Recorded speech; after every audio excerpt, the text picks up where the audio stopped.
All right, welcome to Love of the Star, ladies and gentlemen. The Super Bowl champion Brian Broaddus and myself, Eric Chiafalo, 105.3 The Fan. We are two fists of the G-Bag Nation, 2 to 7 weekdays on your Cowboys flagship. And we are now into the month of July. This is great news, Broaddus. Right around the corner we'll be in Oxnard, and I'm looking forward to it, man. How the heck you doing? Doing great, Eric. Thank you very much. Yeah, once you get past the 4th of July in the NFL, that's really the last holiday you celebrate. So staffers, teams, everybody's enjoying this final holiday, and then it really kind of turns back into players being back in, coaches being back in, and getting ready for the start of the season. And as you mentioned, really only 3 weeks away. So really excited about that. It always seems like a short kind of off season because we work on the draft as hard as we do, but it's good to get it going again. Yeah, absolutely, dude. I cannot wait to get out to Oxnard. Looking forward to it in a big way, and plenty of Cowboy stuff to get to. I teed up the mailbag, Broaddus, and we got quite a few questions for the Dean Julia mailbag. The fantastic listeners here on Love of the Star got some curiosities, and I think we will be able to get into some good football conversation with some of these questions. So I'm just going to open up the mailbag and let's just see where this thing takes us. Okay, sounds good. All right, here we go. First question, Dean Julia mailbag comes from our buddy Brandon Laurie. Good question here, Broaddus. If you could only pick one, which former first-round pick would you want to have a Pro Bowl season on defense? Your choices are Kenneth Murray or Kaiir Elam. Which one of those guys do you want to have a Pro Bowl type season if you can only choose one? That's a great question. It really, really is. And I do appreciate everybody chiming in on this. This is a lot of fun. I think it's Elam. I have bigger question marks about the cornerback situation than I do the linebacker. And I know Calvin Watkins asked last night one of the questions. He asked a question. I just went and answered it. He asked who is going to start at corner and who are the wide receivers going to be, how many are they going to keep? And so on my cornerback side of things, I said it's going to be Bland and Elam are going to be the starters. In my mind, that's where it's going to go. But yeah, if you could have Elam play at the level that we all believed and I know myself, I personally had him in the second round. Where he was taken in the draft was kind of like a second round grade anyway for the number of players you had. But I had a lot of hope for him coming out of Florida, really did. And if he, at his size, his athletic ability, can play at the level that we all believed he played at Florida, that would be a huge get for the Cowboys. Yeah. Initially it was like, man, I would say Kaiir Elam as well, and ultimately that's going to be my choice here. But it is a great question because if you got dominant play out of Kenneth Murray and just what that could mean for your run defense, which I still think is a big time question mark about this team, probably maybe right at the top of the list of biggest concerns about this team is, can they stop the run? And you're going to get a huge glimpse night one in Philadelphia with fresh leg Saquon Barkley looking to go for $150 to 200 on you. And that's on the table. Now, if Kenneth Murray can be a Pro Bowl level type player, then that could go a long way in helping the run defense. Obviously, run defense is such a collective thing that no one guy is able to make the biggest difference in the world, but that would be huge. So I respect the question. And also when you consider, hey, how much is Elam going to be helped by what we believe to be a pretty impressive pass rush here for the Cowboys, right? I worry that teams won't run the ball against Dallas. I worry that teams are going to try and throw the ball against Dallas. If Dallas's secondary is not up to snuff, or excuse me, a nickel slot corner, I do worry about it. And if Elam doesn't play up to snuff, we know what Bland. I don't know. I don't know if teams might come into this and say, listen, we're just going to throw the ball. We're going to try and protect the front. and throw the ball with Dallas. I worry about pass defense if the secondary isn't any good. Yeah, I agree. I'm with you. I mean, I think the concerns about the defense are real when it comes to the run defense and when it comes to being able to stop the pass. But at least you feel like you have a pass rush that can help mitigate some things and assist your secondary. Whereas when it comes to Kenneth Murray in the run game, how much help is he really getting from the defensive line? I mean, hopefully on the edge he's being helped more, but in the interior, I think that's a concern. How committed will NFL teams be to try and run the ball against Dallas? I mean, if they prove that they can't stop it, you'll see the commitment. You saw commitment with the Saints. You saw a commitment with the Ravens to a point. You saw a commitment with Detroit.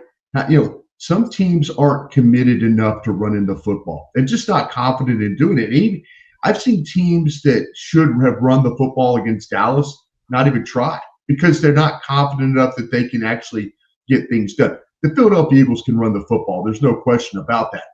Can the New York Giants run the football on you? Those are the questions that, because I think a lot of teams look at this as like, listen, we're not good enough running the football, regardless of who we play. But some teams go into these games feeling like that we can throw the football, that we've got receivers, we've got a tight end. Our line is better suited pass blocking than it is run blocking. Commitment running the ball against Dallas, that's what's gonna have to happen. You're gonna have to be committed to doing it, and say, okay, we're not gonna throw it. But some teams just don't have that ability to say, we're gonna run it regardless. They just don't feel confident in doing that. That's the thing I worry about. Teams are, I think, in this day and age, are more built to throw the football than they are built to run the ball. And so, if Dallas proves they can't stop the run, well, let's see if a team that doesn't have confidence in running the football can run the ball. If they do that, then Dallas is really, really in trouble. Yeah, and I think that you'll see how much can the Cowboys offense help them here. If you're putting up points, teams will be more inclined to want to throw the ball. But also, I mean, like if I'm an offensive coordinator, knowing what I know about this Cowboys team, yes, I feel like I can pick on some guys in the secondary. But I also have to understand that the Cowboys pass rush is going to be the strength of the defense. So I feel much better about being able to run the ball at a pretty decent clip and keeping Micah Parsons from totally wrecking the game or just the pass rush in general. Of course, it's led by Micah, so but if teams are going to do that, if teams are just going to come out and want to throw the ball, then hey, kudos to them as long as home. Yeah, see, I think the thing about it is it's about teams who can game plan for Micah Parsons. We've seen teams game plan for Micah Parsons. We've also seen Micah Parsons also struggle against a backup tackle with the Giants and get no sacks in the second half of the game. So I think you're absolutely right. My biggest concern to me is that I just think teams are like, listen, we're built to throw the football. Dallas is built to stop the pass when it comes to the pass rush. If you could control their pass rush, now you take advantage of the secondary. I just don't think there's a lot of teams that are committed to running the football. There are very, very few teams in the National Football League that are just, their coordinators will just say, run, run, run, run the whole day. I mean, coordinators get antsy.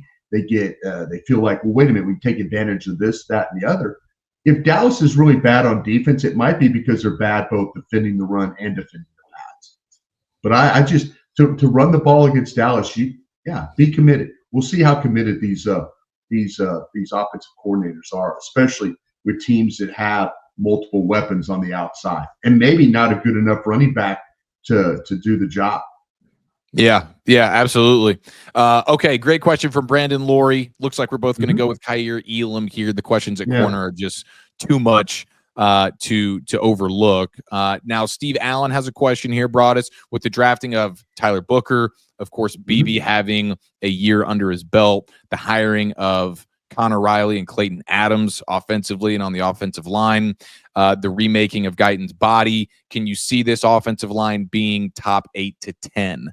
I say absolutely yes. I'm bullish on the offensive line. I'm buying into the coaching staff and what their strategy is going to be. I'm buying in on the Cowboys' investments here. Guyton, of course, is a question, but I do think with the new coaching staff, they will get the most out of them. Clayton Adams is a guy in Arizona who didn't have a bunch of studs on the offensive line. They always found a way to have a productive offensive line, especially when it comes to running the football. Connor Riley, same thing at K-State. It's not like he's dealing with five-star recruits all over the place, but K-State's always pumping out offensive linemen into the draft, Cooper Beebe being an obvious example there. So I am buying the Cowboys offensive line being a top 10 offensive line this season. What say you, Broadus? I'm buying until I figure out the scheme. I don't know. This is the first time in a long time I really don't know what this scheme is going to be. I don't know how they're going to throw the football. And I'd say that in throw the football, I don't know how they're going to work. Are we going to work with condensed formations? Are we going to work with bunch formations? Are we going to create opportunities with drags, crossers, combination routes? I don't know what Brian Schottenheimer's going to do. I really, really don't. I want to say, though, if they play to the strengths of their offensive line, they could absolutely be top 8, top 10. No question. But are these coaches going to play to the strengths of the guys they have? Are they going to play to the strengths of Pickens? We've talked about Pickens as a vertical player. Why have we not talked about Pickens? I keep saying Pickens as a drag player, inside player, slot player. Why do we not keep talking? Because he really has never had that opportunity in Pittsburgh. Never had a quarterback that could get him the ball on the move. You watch him play college football, they got him the ball on the move. We all know he's a vertical player. I would not be one bit surprised if these coaches find a way to use him like they use CeeDee Lamb. That to me, that now you're starting to talk about an offense that's gonna go. But this offensive line, yeah, if they find that they can't pin and pull, then okay, they've got to do other things. But the one thing that these coaches have shown is that their ability to take players, and like you said, maybe not the blue chip players, but take players and put them in positions to have success. I was really encouraged by when we had a chance to interview the coaches during the draft, day 3 of the draft, and they were talking about, listen, if we can't do this, we're going to have to do this. Please identify what you can and cannot do. Don't try and play round peg and square hole offense. Don't try and make guys do things that they can't do. That's what's going to be really, in my opinion, very critical, not only in training camp, but as you get through the first couple of weeks of the season. You have got to figure out what you can and cannot do, and work from that. If they try and do things that this line can't do, this won't be a top 10 offensive line. And it might not be a top 10 offense. But I'd really like to know what the scheme is going to be. And I don't think we'll figure that out until we kind of see some trial and error stuff, whether it's in training camp or in the early part of the season. Yeah, I think that's going to be one of the funnest things to monitor throughout camp, preseason, and then as you get into the September games and try and figure out, okay, what do they feel like these offensive linemen can do, and how much can they lean into it. And I am encouraged because what you've seen from Connor Riley at K-State and what you've seen from Clayton Adams throughout his career is they're not just, hey, this is what we do, and we have we have one way of doing things. When you look at the breakdown in their percentages of the way they attack it conceptually when it comes to the run game, it's very balanced, it's varied quite a bit. They can hit you in a multitude of different ways. And so, of course, you can only do that when you have the linemen that are versatile enough for that. But man, when you got first round investments in 3 of your 5 offensive line spots, and you got a guy in Cooper Beebe who's familiar with Connor Riley, I mean, I feel confident in 4 out of those 5 for sure can figure out ways to get it done, and especially who you're playing, the type of defense that you're going up against. Like, those are the best offenses and best offensive line coaches that can say, hey, on a Sunday to Sunday basis, our rushing attack looks different based on the alignment that the defense is going to present us. And that's something that these coaches have a history of. And I would like to think with the type of investments they've made from a personnel standpoint on the offensive line, they can go ahead and marry these coaches to these players and have enough variety to where on a week-to-week basis they're finding advantages. And that's just not something that I don't think we're used to. Like Jason Garrett, not that guy. No, Mike McCarthy, no, not that guy. Yeah, I think to me that the biggest, and I think there's several things of coaching malpractice. I think there's some things that Mike McCarthy did absolutely well. Don't get me wrong. But I think there's some coaching malpractice here. From what I'm hearing from, some interviews, and reports and stuff like that, that Cooper Beebe as a center wasn't getting coaching. Wasn't getting coaching on his technique. And we interviewed the gentleman from CBS Sports the other day, and talking about, and he was bringing up, and Mayweather was bringing up some of the stuff too about positions and stuff. And you watched some players regress on the offensive line. Steele regress. You watched Tyler Guyton. Beebe had to fight his way through some things that he probably didn't know. I mean, he was, that to me, when I hear stuff like that, and now you're changing offensive line coaches, that gives me hope. But if you had a coach for the last 2 years that wasn't working with young players to get them better and work with technique and stuff, and we see regression, that's coaching malpractice right there. So yes, just the fact that you mentioned the 2 new coaches coming in, I think is a huge change. But again, please adapt to what your guys are doing and play to their strengths, and tailor the offense to play to the strengths of your players, not just with the offensive line, the quarterback, the running backs, the wide receivers. Play to their strengths with this offense.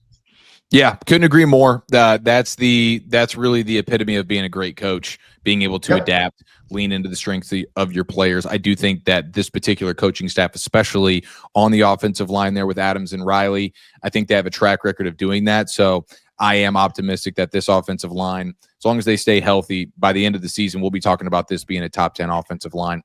Now, of course, you're listening to the Love of the Star podcast. Love of the Star is an Odyssey podcast. You can find it on the Odyssey app or wherever you get your podcasts. Broadus will continue here in the Dean Julia mailbag, and we can rapid fire a couple of these. I've been seeing guys.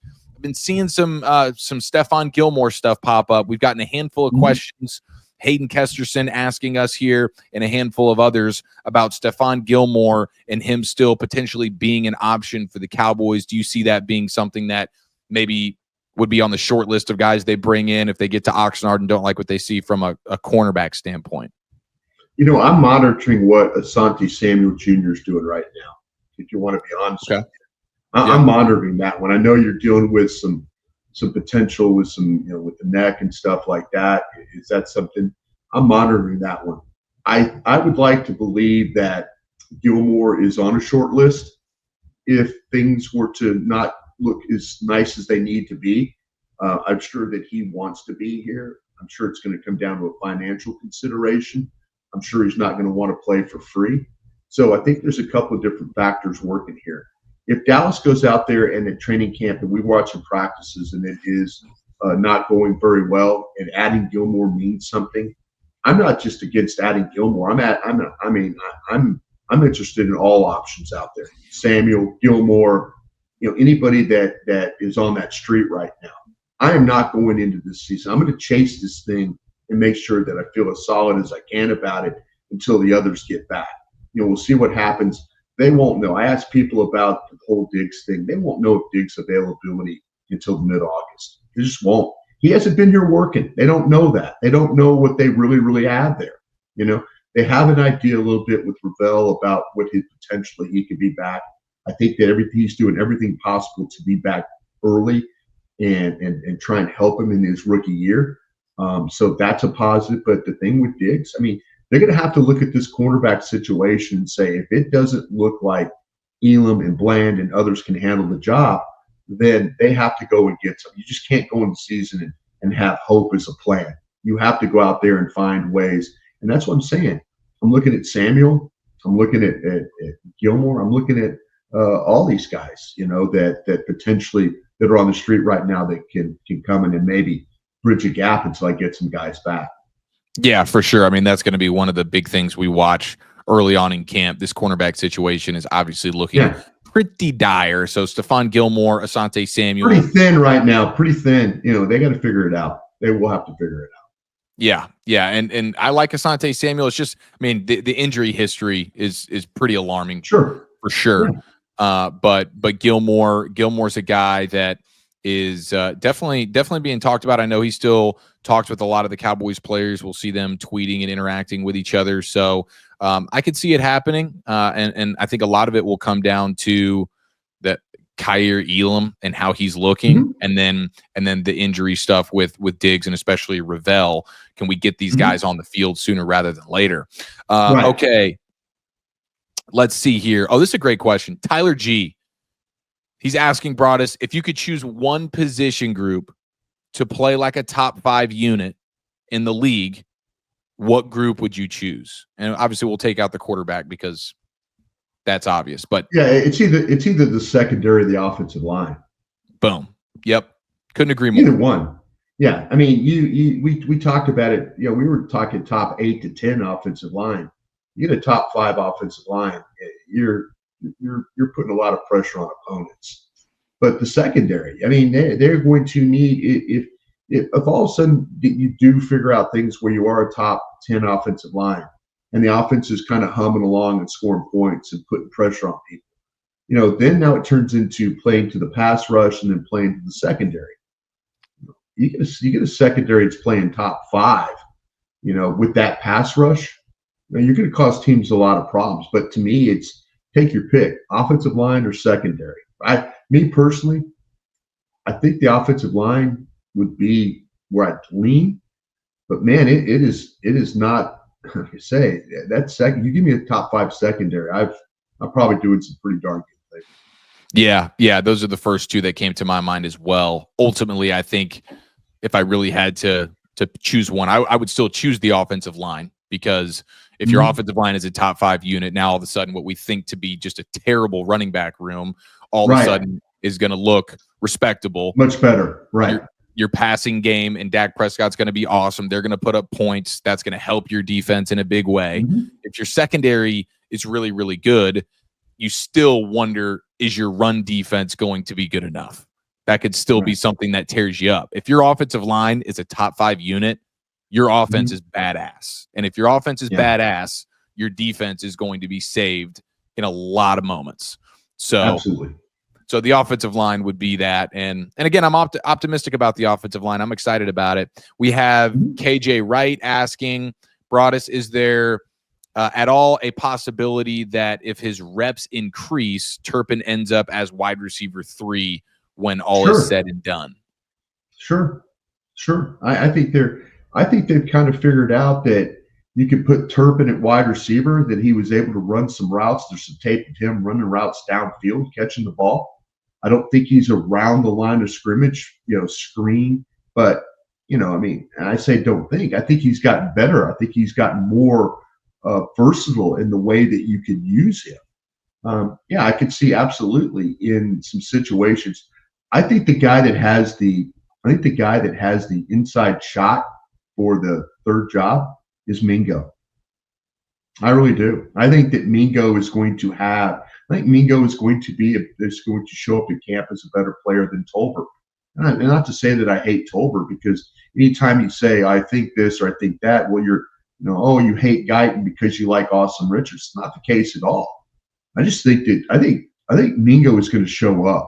I think Mingo's ability to play, I think his physicality is different, but I know we're talking about Turpin. But yeah, they're using Turpin in the backfield, lining him up, handing the ball. They're thinking of ideas for him. So sure, he could absolutely, if they want to be really, really quick on the outside, I'd absolutely use him in 11 personnel for sure. Yeah, Turpin is a guy that I absolutely love. I think they left a lot of meat on the bone with him in the previous offense. You started to see a little bit more glimpses later on in the season, like you mentioned, putting him in the backfield. His ability, they just hand him the ball, and it feels like it's 8 to 10 yards every time. He's just so fast. And the other thing, too, like cheat code, like something that needs to be built in to basically every single game plan with a healthy Turpin, is just him out of the backfield, and a swing pass to Turpin is a guaranteed 8 to 10 yards. That speed, just go get first downs with that. That should be something that is a no-brainer. And I'm really excited about the idea now as well, just the George Pickens impact. Talking about Pickens and Lamb, but the space that that's going to create for a speedster like Kevontae Turpin over the middle of the field. When you got, okay, we got to worry about over the top with Pickens, you're always having to double CeeDee Lamb. Well, let Turpin get loose over the middle of the field with that speed and watch chunk plays happen. Sure. So I totally agree. Bunch formations, in-out motions, motion at the backfield. Yeah, there's a lot of ways to use Turpin, and ball in hand is never a bad idea with him. Yeah, and Schottenheimer keeps talking about speed. And if you're talking about speed on the Cowboys offense, you're really only talking about Turpin. Like, it's not that they have a bunch of slow guys, but in terms of being synonymous with being a burner, Turpin's really only that guy. So if Schottenheimer's serious about wanting the speed element, then that means he wants some more. He wants some Turpin, and that's a no-brainer. That's a chunk play waiting to happen, and he's on the short list of guys that I'm thinking immediately benefit from the scheme, but especially the Pickens edition, where you're like, okay, who is this helping out? Turpin. Who's the other guy for you? Because I would say Ferguson. I think Ferguson and Turpin are two guys that in the passing game are really going to find great opportunities because of the Pickens impact alongside Lamb. Yeah. No, I think as a whole, and I mentioned Mingo too. I think that there are going to be some things that Mingo is going to be able to do paired with these guys. You know, like I say, to me, his toughness, it's different than Tolbert and Adams and those guys. He's a different. We'll see with Holden and those guys if they show anything at camp. But the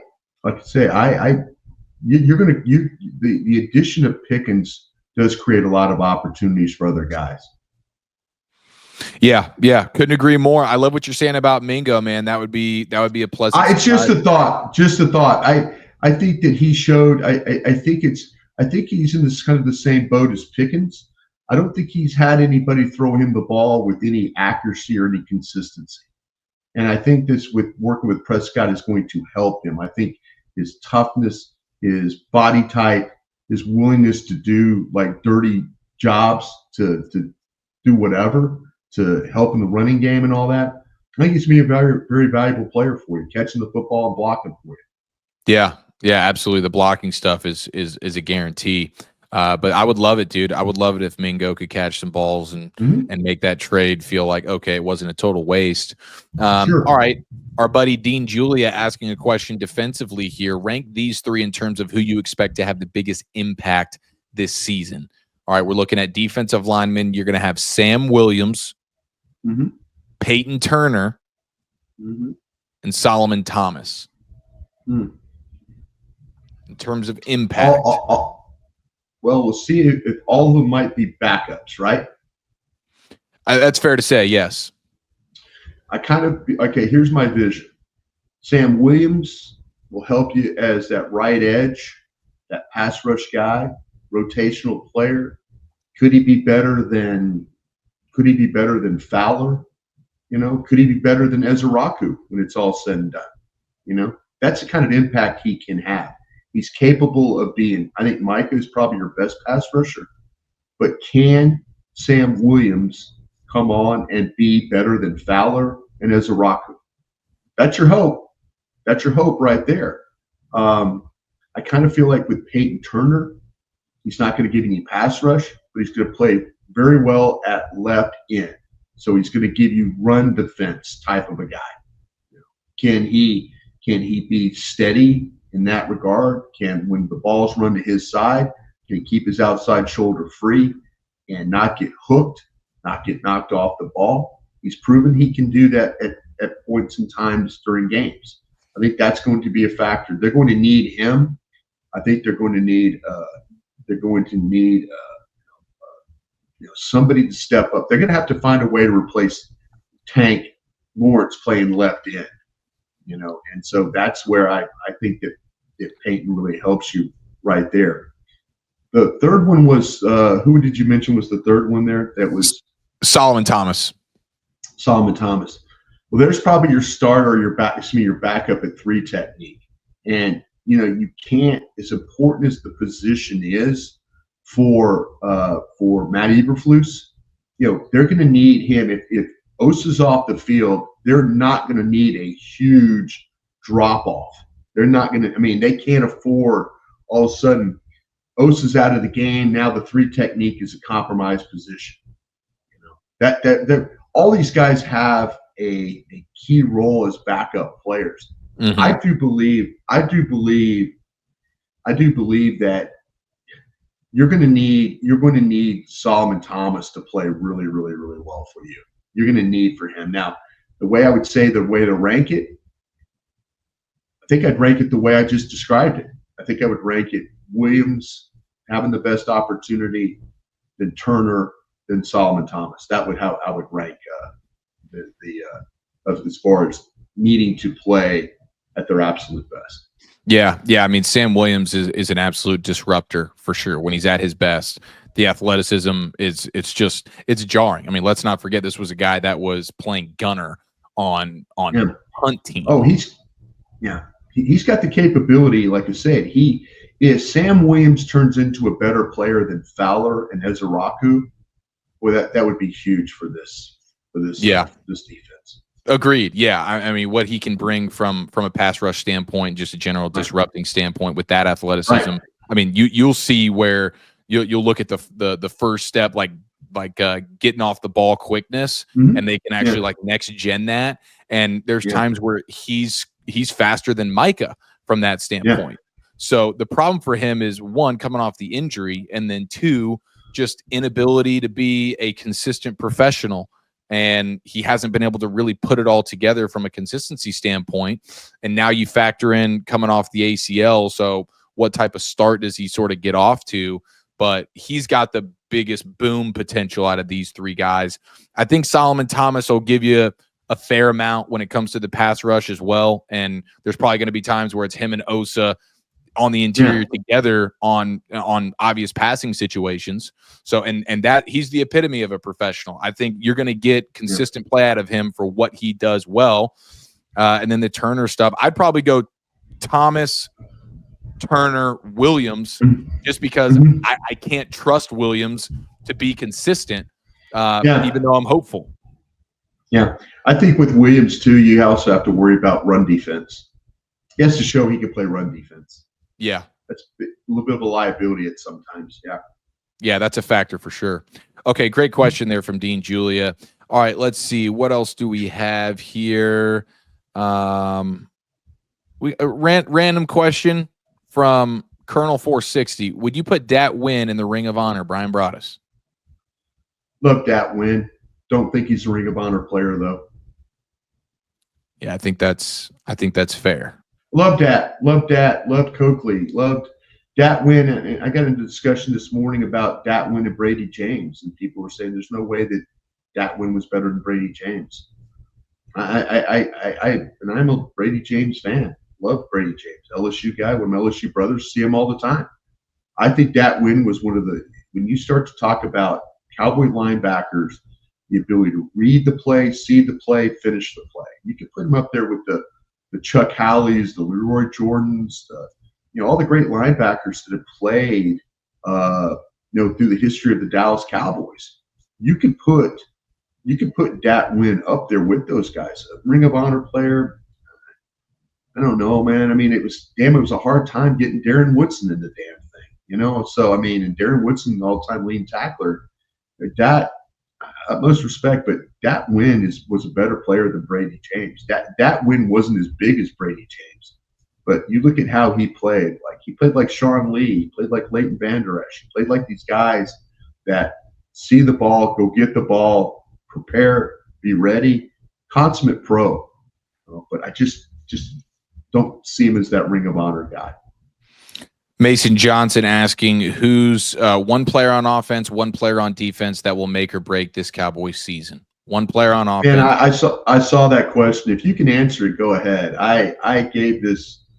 I was kind of wanting to answer this question, and I didn't really. I mean, I don't know if it's somebody on the offensive line. I don't know if it's somebody at, the simple low-hanging fruit is quarterback. How he plays. That's the low-hanging fruit on offense. And maybe it has to come down on the defense with Micah. I mean, you're kind of talking about your best players here. If your best players are not playing at a very, very high level, then you're going to have problems. I think that if Bland doesn't play well, they probably have some problems. If Pickens doesn't play well, I think they've got problems. What if Tyler Booker's not what we thought he was? Could that be a problem? There's so many things that are going to factor into this team's success. I don't think you can put it on one player, but you usually put it on your best players. If Dak's not playing well, if Dak is healthy and not playing well, then that's a huge problem for this team. It's a huge problem. I don't care who you have at wide receiver. I don't care if you have a top 8 offensive line. But if the quarterback's playing poorly, that's going to be a problem. It's going to be a problem. He can't be the factor, but that's low-hanging fruit. I mean, it's like I said, I think they're going to need. I would think it would hurt a make or break would be, like I say, Pickens. How about Ferguson? What if Ferguson doesn't show up? What if that's a problem? I mean, there's a lot of different ways you can go with this one. Yeah, we talked about the corners. And you mentioned the linebackers. What if Murray's not any good? What if Sanborn's not any good? What if all of a sudden, what if Micah doesn't get the contract extension and now he's playing and he's all pissed off about that and you're not getting the best out of him? Yeah. There's a lot of different ways you can go with this one.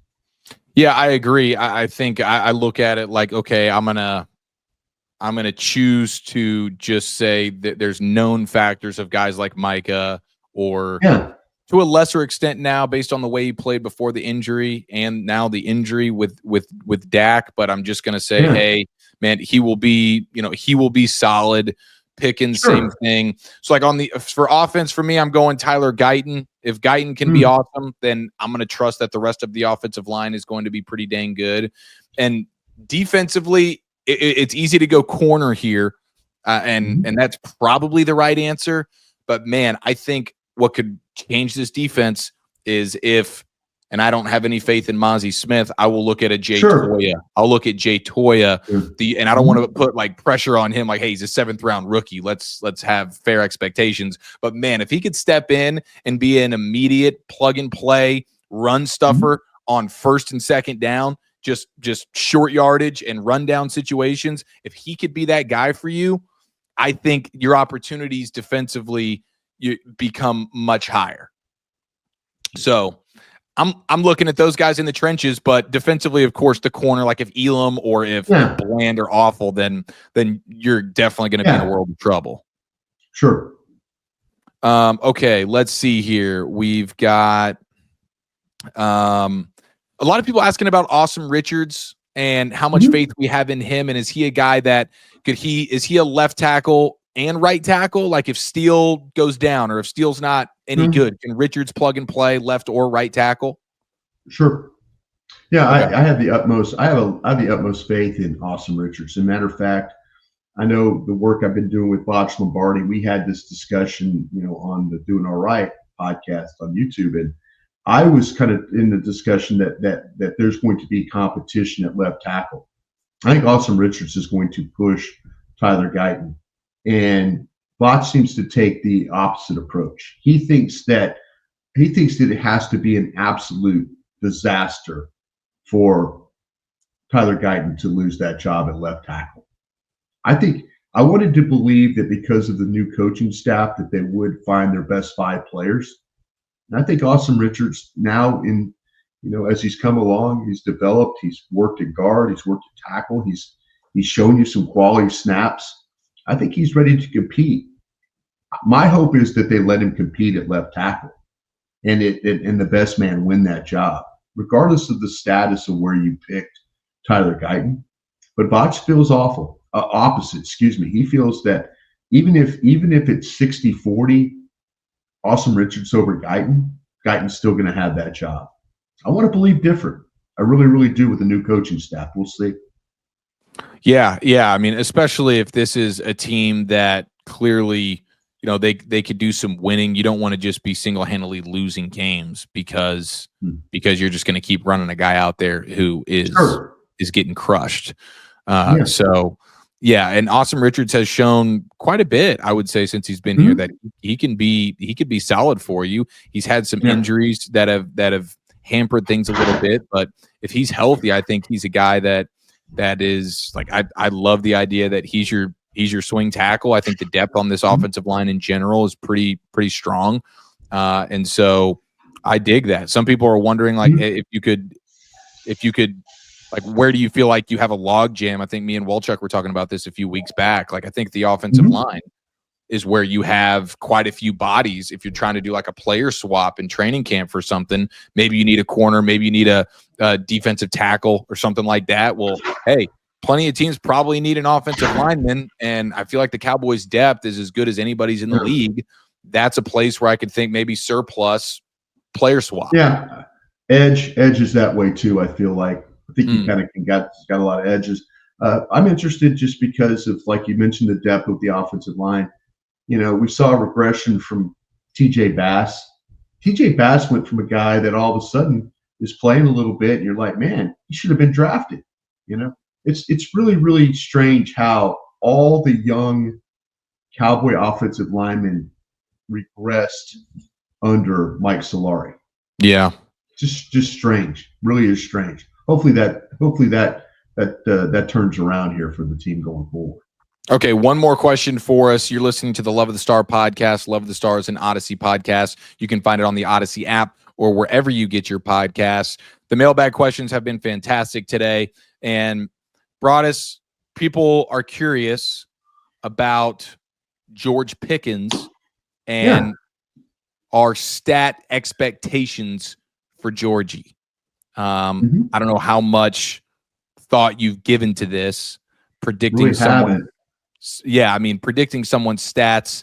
I mean, it's not the easiest thing in the world to do, but based on track record and stuff like that, I mean, he had 59 catches on 106 targets last year, and he's just super explosive, right? So I mean, 900 yards on 59 catches, and this was in 14 games.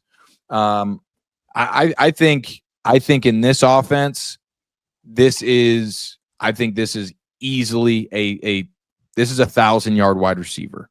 So I got it at 1,000 yards for George Pickens. I got him catching 59 in 14 games last year. I would probably bump that up to 75 catches, 1,000, 1,100 yards. And then he hasn't been a guy that has scored a ton of touchdowns. He had 5 touchdowns in 2023. He had 3 touchdowns last season. I do think he will find more touchdowns in this offense with Dak Prescott at quarterback, and just teams now. I feel like teams really, that he was the only threat for the Steelers offense when it came to them being in the red zone. Defenses knew that, so they were going to do everything they could to take him away. And this offense, you're not going to be able to do that as much defensively because you do have to worry about, of course, CeeDee Lamb. So I would say, 70, 75 catches, 1,000 yards, maybe 1,100 yards, and could you get six touchdowns, 7 touchdowns? It's you're dancing the same dance I'm dancing. I said 78 for. I put the number at 1,100. I could, you could do it. You could do 1,089 or whatever, but I went 78 for 1,100 yards, 6 touchdowns for the numbers that I wrote down for George Pickens. Yeah, and I think that's right on par. I think he's going to get more touchdowns and more opportunities because Dak Prescott's going to find ways to get him the ball on the move. It's not just going to be vertical touchdowns. It's going to be red zone, things break down, he keeps moving, and then he finds a way in the end zone. That's kind of I think he's going to probably get 3, 4, maybe 5 more touchdowns just because of his ability, Dak Prescott's ability to find him and get him the football. Some of those will be run and catch. Some of those will be vertical runaways. But I think we're going to see several where they're going to be down there in the red zone, and Dak is going to have to move around a little bit, and George Pickens is going to find a way to uncover himself and get a touchdown for you. I love it. Yeah, I think it's this passing game is something that I'm really optimistic about. Cannot wait to see how it all unfolds. There's so much that is unknown right now, but I have reason for optimism. New scheme, a couple of new additions, personnel from a personnel standpoint. I'm really excited for the way this thing's going to go. So hopefully they can stack some wins and keep George Pickens happy, because otherwise that could all derail on you real quick. Yeah. If he starts getting frustrated on you.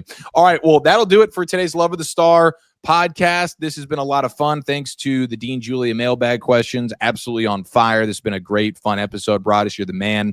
And we'll be back. We'll be back very soon with some more Cowboys content. Until then, ladies and gentlemen, be well.